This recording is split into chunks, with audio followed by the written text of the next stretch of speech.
प्यारे बच्चों नमस्कार। आज हम नया चैप्टर देख रहे हैं, अध्याय 10 व्रत के बारे में अपने को पढ़ना है आज।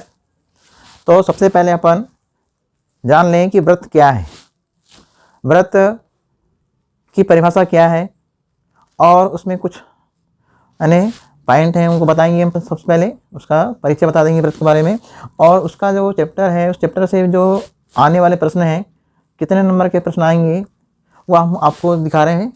एक अंक का 2 प्रश्न आएगा जो 2 नंबर, और 3 अंक का 1 प्रश्न आएगा वो 3 नंबर। मतलब इस चैप्टर से आपको कुल 5 नंबर का प्रश्न आएगा। तो 5 नंबर के प्रश्न इससे आपको पढ़ना है। अब 2 नंबर यानी 2 प्रश्न ऐसे आएंगे जो ऑब्जेक्टिव में रहेंगे या खालिस्तान में रह सकते हैं या सत्य में हो सकता है ना। तो अपन यानी किस प्रकार से हम प्रश्न करें तैयार। तो सबसे पहले हम आपसे पूछ रहे हैं व्रत, इस व्रत की परिभाषा क्या होगी। सबसे पहले हम व्रत की परिभाषा बता रहे हैं कि आपका एक समतल पृष्ठ है, इस समतल भाग पे हमने एक बिंदु लिया और इस बिंदु किसी समतल पर एक बिंदु द्वारा एक निश्चित दूरी से बनाया गया बिंदु पथ व्रत का अन्वृत्त कहलाता है। किसी समतल पर हमने एक बिंदु लिया और उस बिंदु के द्वारा हमने एक क्या लिया, एक निश्चित दूरी लिया, और इस निश्चित दूरी से हमने क्या बनाया, बिंदु पथ। तो ये जो बिंदु पथ बना हुआ है यह आकृति व्रत कहलाती है। अब रही बात कि व्रत की त्रिज्या की परिभाषा। तो व्रत की त्रिज्या की परिभाषा क्या होती है, किसी व्रत के केंद्र से जो व्रत की जो परिधि होती है, इस परिधि तक के दूरी को, ये व्रत के केंद्र से कहाँ तक दूरी को, परिधि तक की दूरी को हम व्रत की त्रिज्या कहते हैं, जिसे हम स्मॉल r से दर्शाते हैं। तो यह यानी O से एक जो दूरी है यह यानी व्रत की त्रिज्या है। तो त्रिज्या की परिभाषाएं आपको देखना है। त्रिज्या किसी व्रत के केंद्र से किसी व्रत के केंद्र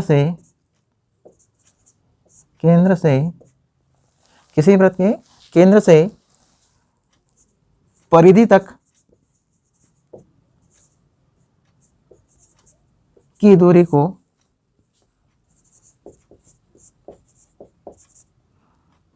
व्रत की त्रिज्या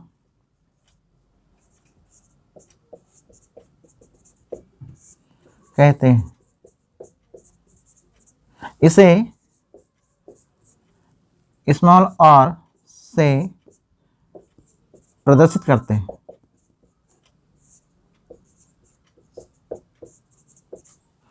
ये यानी आपका यानी ये व्रत की त्रिज्या हो गई। तो व्रत की परिभाषा क्या होती है बताइए। व्रत की परिभाषा होती है किसी व्रत यानी समतल पर हमने क्या लिया, एक बिंदु लिया, इस बिंदु से एक निश्चित दूरी लेकर हमने एक बिंदु पथ बनाया। इस बिंदु पथ जो बनता है, आकार जो बनता है, आकृति बनती है, इस आकृति को हम व्रत कहते हैं।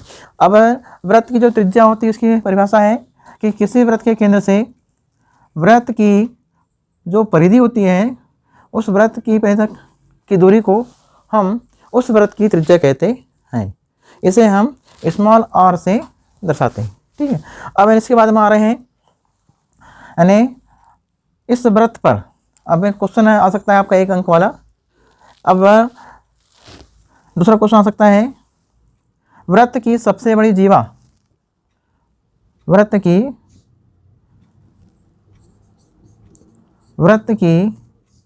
सबसे बड़ी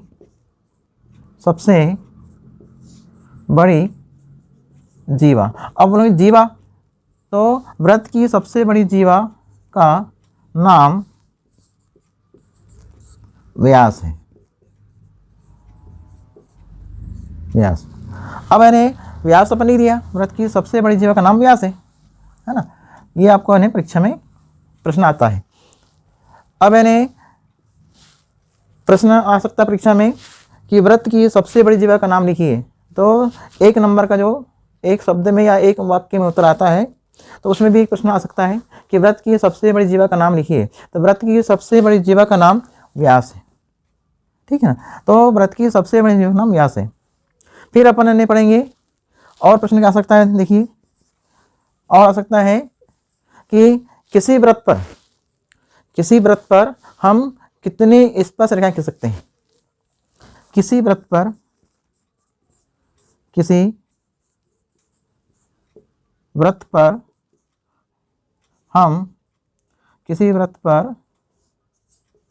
हम अनेकों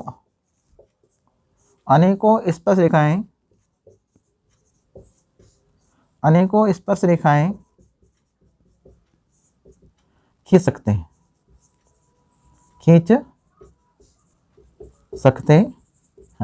कैसे? देखिए, आपने एक व्रत बनाया, इस व्रत पर हमने एक यानी ऐसी रेखा खींचा स्पर्श, एक ऐसी खींचा, एक ऐसी खींचा, एक ऐसी खींचा, एक ऐसी खींचा, यानी ये बहुत सारी यानी रेखाएं खींच सकते हैं ऐसी यानी ये जो रेखाएं हैं, इन रेखाओं को बोलते हैं स्पर्श रेखाएं। तो हम यानी इस व्रत पर बहुत सारी अनेकों स्पर्श रेखाएं खींच सकते हैं, है ना। तो ये यानी स्पर्श रेखाएं। तो स्पर्श रेखाएं क्या हो गई?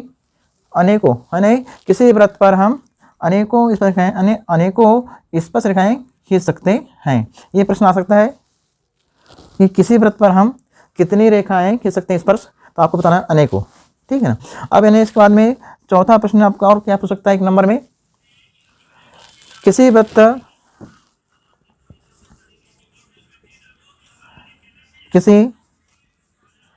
व्रत के बाह्य बिंदु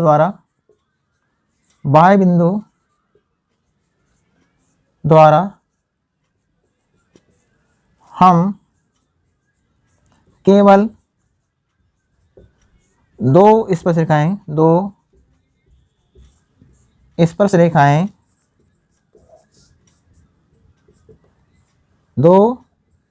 खींच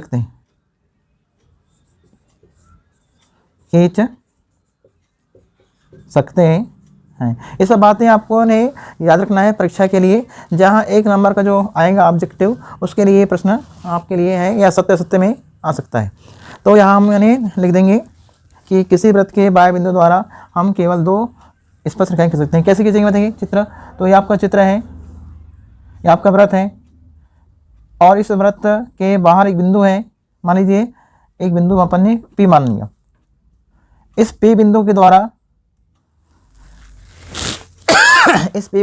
हम यहाँ से केवल दो स्पर्श रेखाएं खींच सकते हैं।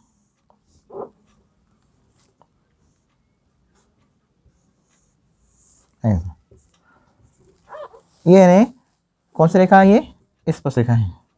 तो केवल दो यानी क्या खींच सकते हैं? स्पर्श रेखाएं किसी बाह्य बिंदु द्वारा, व्रत के किसी व्रत के बाह्य बिंदु, किसी व्रत के बाहर यानी व्रत के बाहर एक बिंदु है, उस बिंदु के द्वारा हम इस व्रत पर हम केवल दो ही स्पर्श रेखाएं खींच सकते हैं। ये प्रश्न सब आप लोगों को परीक्षा में पूछ सकता है। इसके बाद और अन्य प्रश्न क्या पूछ सकता है बताइए? व्रत में एक नंबर के यानी जितने भी यानी एक नंबर के प्रश्न आने वाले हैं, अब इस प्रश्न को और भी घुमा के दे सकता है। इसको क्या दे सकता है खालिस्तान में, वो हम लिख के बता रहे हैं। व्रत की सबसे बड़ी जीवा का नाम तो वैसे है, हम यहाँ लिख देंगे वह जीवा, देखिए हम खालिस्तान बता रहे हैं, वह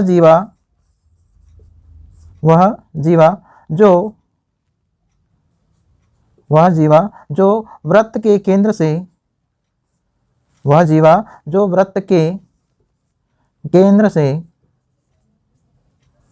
से होकर गुजरती है,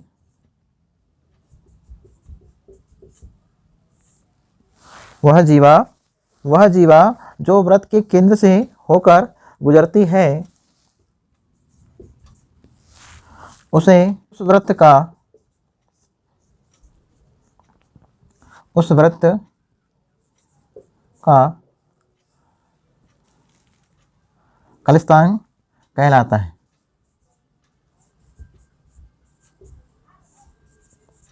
अब ये खालिस्तान में आ सकता है, खालिस्तान भरना है, उस व्रत का खालिस्तान कहलाता है। तो उस व्रत का कहलाएगा व्यास, है ना। तो खालिस्तान में भी ऐसा प्रश्न आ सकता है 1 नंबर में। तो आप यानी 1 नंबर के जो विकल्प हैं खालिस्तान है, ये सत्य असत्य में आ सकता है कि यहाँ हम बोल सकते हैं कि व्रत की सबसे बड़ी जीवा का नाम त्रिज्या है, तो अपने नहीं क्या हो जाएगा, ये असत्य हो जाएगा। ठीक, तो सत्य असत्य के लिए आप इसको यानी पढ़ लेना है। अब इसके बाद में अब यानी व्रत के बारे में आपको कुछ बता रहे हैं कि ये जो व्रत हैं, इस व्रत के केंद्र बिंदु, इस व्रत के केंद्र बिंदु से जो अपन ने जीवा खींचा, वो तो अन्य व्रत का क्या हुआ, व्यास हुआ, है ना। P और Q ये व्यास है। अब यानी इस व्यास क्या होता है, त्रिज्या का दुगना होता है ना। अब इसको सूत्र में हम लिखेंगे तो सूत्र क्या बनेगा, महत्वपूर्ण सूत्र है। सबसे पहले हम देख रहे हैं त्रिज्या। इस व्रत की जो त्रिज्या है, त्रिज्या का दुगना यानी व्रत का व्यास, व्रत का व्यास बराबर क्या होता है, ये यानी 2 गुणित त्रिज्या या 2 गुणित r, है ना।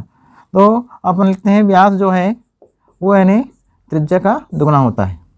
फिर हम दूसरा लिखें, यदि हमको निकालना है व्रत की त्रिज्या और व्यास दिया हुआ है, तो व्रत की त्रिज्या r बराबर क्या होता है, व्यास जो है उस व्यास का आधा मान, ये यानी व्रत की त्रिज्या होती है। अब इन्हें तीसरा सूत्र रहेगा व्रत की परिधि। तो व्रत की परिधि सूत्र होता है 2 पाई r। चौथा सूत्र होता है व्रत का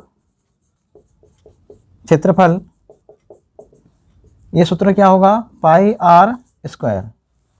ठीक है ना। तो ये जो सूत्र हैं, इन सूत्रों को आपको यानी याद रखना है, ये यानी प्रश्न इससे हल होंगे। अब यानी इसके बाद प्रश्नावली 10.1, इस प्रश्नावली में दिया है पहला प्रश्न, एक व्रत पर कितनी स्पर्श रेखाएं, कितनी स्पर्श रेखाएं हो सकती हैं। अब बताइए, मैंने अभी बताया आपको, चित्र बना के बताया था कि यदि आपका ये व्रत है, इस पे यानी हम स्पर्श रेखाएं ऐसी भी खींच सकते हैं, ऐसी भी, ऐसी भी, ऐसी भी, ऐसी, ऐसी, ऐसी, ऐसी, यानी बहुत सारी यानी, है ना। तो अपन ने इस प्रकार से यानी बनती है। तो इसका उत्तर आएगा, उत्तर में लिखूंगी अनेकों स्पर्श रेखाएं। ठीक। प्रश्न नंबर 2 क्या आपका दिया है, देखिए दिया है रिक्त स्थान, रिक्त स्थानों की पूर्ति करो।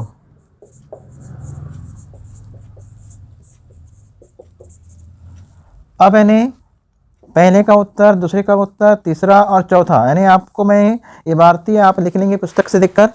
हम यानी इसके जो खालिस्तान के उत्तर हैं, हम केवल उत्तर लिख के दिखा रहे हैं। अब यानी प्रश्न में क्या लिखा है, देखिए प्रश्न लिखा हुआ है, किसी व्रत को स्पर्श रेखा उसे खालिस्तान बिंदुओं पर क्या करती है, प्रतिच्छेद करती है।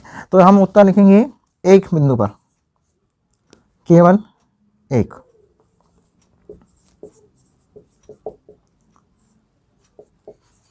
बिंदु पर। केवल एक बिंदु पर यानी क्या करती है, प्रतिच्छेद करती है। अब यानी दूसरा खालिस्तान क्या आएगा, वृत्त को दो बिंदुओं पर प्रतिच्छेद करने वाले रेखा को कहते हैं। तो उसका उत्तर आएगा खालिस्तान में छेदक रेखा, छेदक रेखा। ठीक, इसके बाद मैंने तीसरा नहीं आएगा खालिस्तान,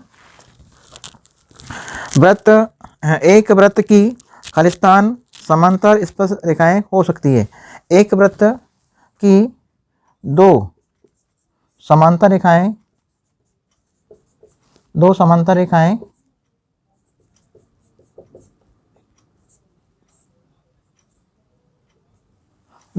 रेखाएं हो सकती है। फिर इसके बाद में लिखा है वृत्त तथा उसकी स्पर्श रेखा के उभयनिष्ठ बिंदु को हम क्या बोलेंगे, स्पर्श बिंदु बोलेंगे, स्पर्श बिंदु। इस प्रकार से ये आपकी यानी चारों खालिस्तान भरना है। तो ये आपकी पुस्तक से आप यानी इसको लिख सकते हैं ना। अब इसके बाद में अपन देख रहे हैं अगला प्रश्न क्या दिया कि अगला प्रश्न है तीसरा प्रश्न में, तीसरे प्रश्न का ऑब्जेक्टिव आपको बताना है। 5 सेंटीमीटर त्रिज्या वाले एक वृत्त के बिंदु P पर स्पर्श रेखा PQ केंद्र O से जाने वाली एक रेखा क्या है, Q पर इस प्रकार मिलती है कि OQ बराबर 12 सेंटीमीटर। तो PQ की लंबाई कितनी होगी। यहाँ पर देखिए ये प्रश्न अक्सर यानी परीक्षा में आता है। ठीक, तो इस प्रश्न का उत्तर यानी आपको छांटना है नंबर 3। ठीक, क्वेश्चन नंबर 3 में क्या दिया है, हम इसका यानी हल कर रहे हैं। 5 सेंटीमीटर त्रिज्या वाले एक वृत्त, तो इस विकल्प में देखिए चित्र बना रहे हैं हम। ये एक वृत्त है, इस वृत्त की जो त्रिज्या है वह नहीं, त्रिज्या कितनी है, 5 सेंटीमीटर है। 5 सेंटीमीटर त्रिज्या है और यहाँ एक बिंदु है, इस बिंदु Q और ये जो है QP, ये यानी कौन सी रेखा है, स्पर्श रेखा है। अब यानी ये जो बिंदु Q है और ये वृत्त का केंद्र बिंदु है, इसकी दूरी यानी कितनी है, 12 सेंटीमीटर, 12 सेंटीमीटर। अब यानी आपको निकालना है PQ की दूरी। देखिए PQ की यानी P और Q की निकालना दूरी, यहाँ पर इन्हें 90 अंश का बनता है कोण। ठीक, तो यहाँ पर इन्हें समकोण त्रिभुज क्या बना है बताइए, समकोण बना है त्रिभुज OPQ। OPQ में ये जो त्रिभुज है, इस त्रिभुज में OP भुजा लंब है और PQ आधार हो गई और OQ कर्ण है ना, में पाइथागोरस प्रमेय लाते हैं, पाइथागोरस प्रमेय। तो यहाँ हम लिखेंगे OQ का वर्ग बराबर OP का वर्ग धन PQ का वर्ग।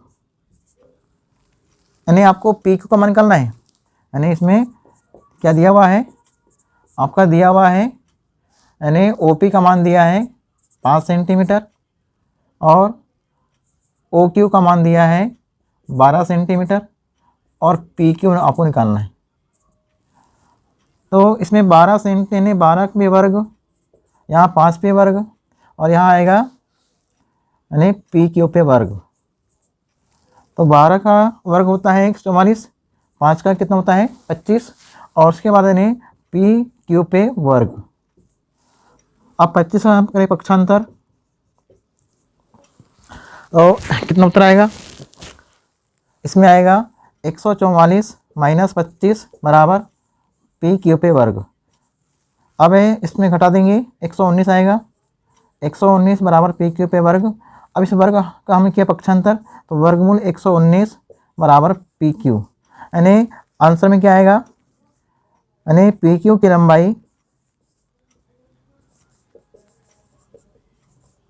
पी क्यू की लंबाई कितना आएगी, वर्गमूल 119 सेंटीमीटर। तो आपका यानी चौथा ऑप्शन इस प्रश्न में, प्रश्न नंबर तीसरा में जो चौथा ऑप्शन दिया है, चौथे ऑप्शन में लिखा है यानी आंसर में वर्गमूल 119 सेंटीमीटर, ये आपका आंसर सही होगा। ठीक है ना। तो आपका यानी ये तीसरा यानी प्रश्न परीक्षा में आता है ऑब्जेक्टिव में, तो ये प्रश्न 1 नंबर का है। ठीक। अब इसके बाद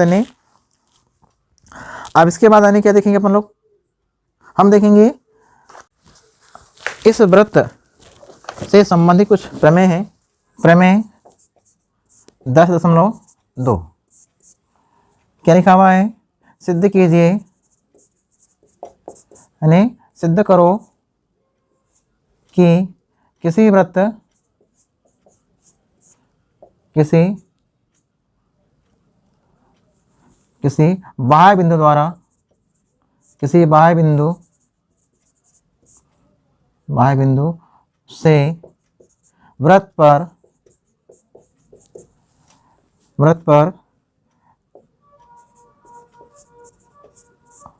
खींची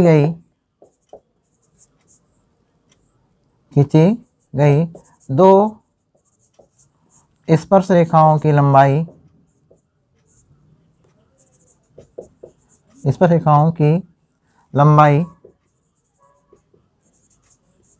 बराबर होती है।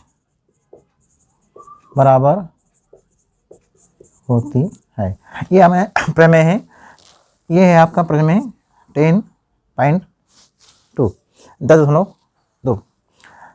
अब यानी पुस्तक में आपको मिलेगा ये पेज नंबर 233 पर, पेज नंबर 233 पे आपका दिया हुआ है पुस्तक में।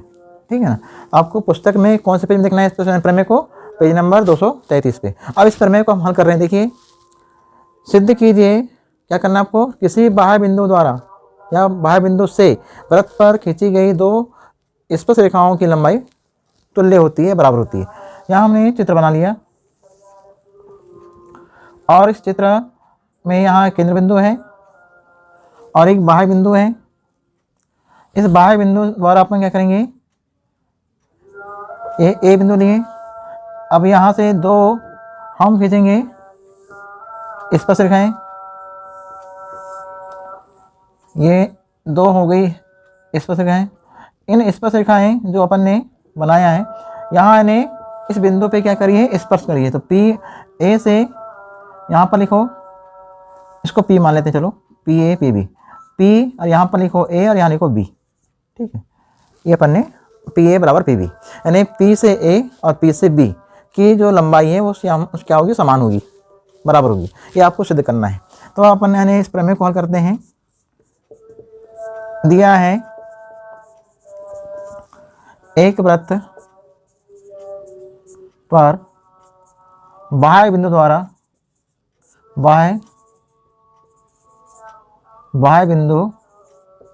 द्वारा खींची गई दो स्पर्श रेखाएं पी ए और पी बी है, ये अपने खींच दिया है ना, दिया है अपने लिख दिया। फिर आने यहाँ अपन लिखेंगे, ये सिद्ध करना है, ये क्योंकि प्रमेय है, प्रमेय को सिद्ध करना पड़ता है। तो सिद्ध करने में लिखेंगे कि दोनों स्पर्श रेखाओं की लंबाई बराबर होती है, यानी आपको सिद्ध करना है पी ए बराबर पी बी, पी ए बराबर पी बी, ये आपको सिद्ध करना है। पी ए की लंबाई किसके बराबर होती है, पी बी के बराबर होती है। अब आपको उन्हें रचना करना है। रचना में आप क्या करोगे, जो केंद्र बिंदु है, वृत्त का जो केंद्र बिंदु है, उस केंद्र बिंदु को पी यानी ए बिंदु से और पी बिंदु से ये सबसे मिला देना है। हमने मिला दिया। जब अपने मिला दिया तो यहाँ पर इन्हें कितने अंश का बना कोण? 90 का बना है। तो यहाँ लिखेंगे रचना में हमने चित्र में क्या किया, जो केंद्र बिंदु है उस केंद्र बिंदु को हमने ए से मिलाया, जो केंद्र बिंदु उसको हमने बी से मिलाया, केंद्र बिंदु को हमने मिलाया पी से। तो ये रचना हो गई यहाँ पर। अब इसके में जैसे मिलाए बिंदुओं को, तो यहाँ ने 2 बने समकोण त्रिभुज, क्योंकि यहाँ ने क्या हो गया, स्पर्श रेखा पर केंद्र बिंदु से डाला गया लंब जीवा पर क्या होता है, समकोण बनाता है ना।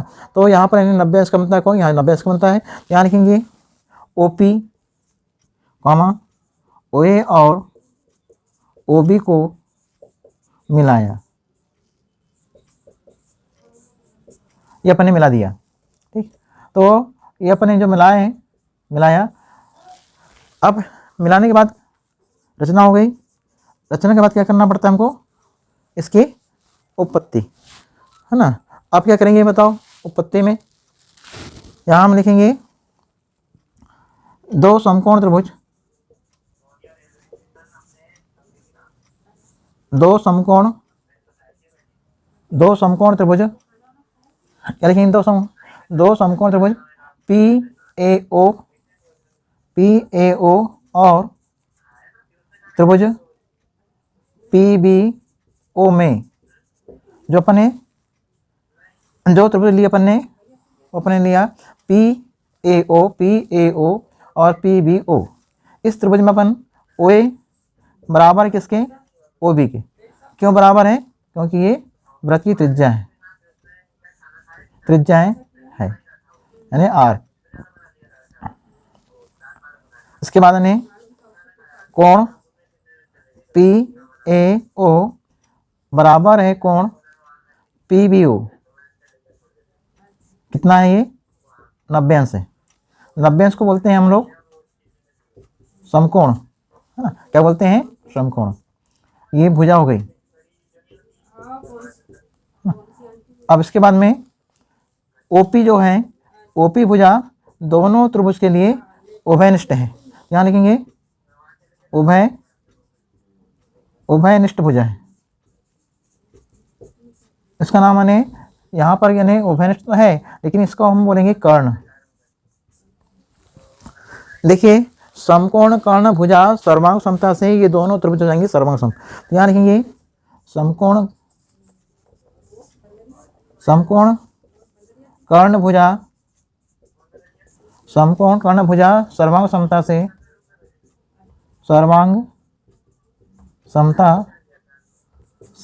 तो समकोण कर्ण भुजा सर्वांग समता से ये जो त्रिभुज हैं, त्रिभुज PAO सर्वांग सम होगा त्रिभुज PBO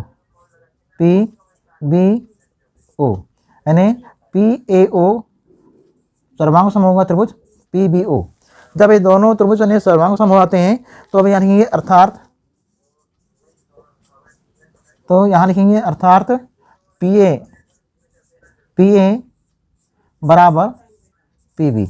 अब ये किस नियम से हुआ, ये हम लिखेंगे CPCT यानी CPCT के नियम से हमने इसको लिख दिया। तो यहाँ लिखेंगे इति सिद्धम।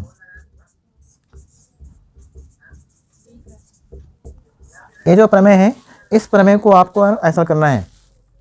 ये प्रमेय क्या है, सिद्ध कीजिए किसी बाह्य बिंदु से वृत्त पर खींची गई 2 स्पर्श रेखाओं की लंबाइयाँ बराबर होती है। तो हमने क्या बनाया, डायग्राम बनाया। सबसे पहले एक मैंने बनाया वृत्त में पहले केंद्र बिंदु दर्शाया, फिर एक बाह्य बिंदु बताया। उस बाह्य बिंदु से क्या खींचे अपन ने, 2 स्पर्श रेखाएं खींचे।